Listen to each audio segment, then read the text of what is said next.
بسم اللہ الرحمن الرحیم۔ اور اسی کے لیے ہے جو آسمانوں اور زمین میں ہے اور جو اس کے پاس ہے، نہیں وہ تکبر کرتے اس کی عبادت سے، اور نہ وہ تھکتے ہیں، وہ تسبیح کرتے ہیں، رات اور دن نہیں وہ دم لیتے۔ یہاں کن کے بارے میں بات ہو رہی ہے؟ فرشتوں کے بارے میں۔ ہر نفس چکھنے والا ہے موت کو، اور ہم مبتلا کرتے ہیں تمہیں ساتھ برائی اور بھلائی کے آزمانے کے لیے، اور ہماری ہی طرف تم لوٹائے جائیں گے۔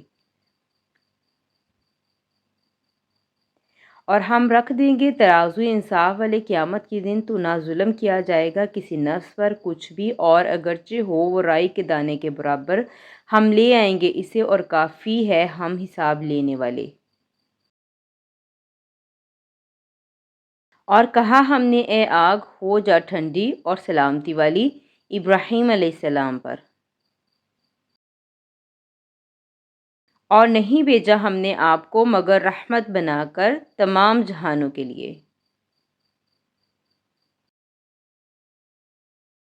دنیا میں ہر چیز کے اصل وارث اللہ تعالیٰ ہیں۔ جنت کے وارث تمام نیک لوگ ہوں گے۔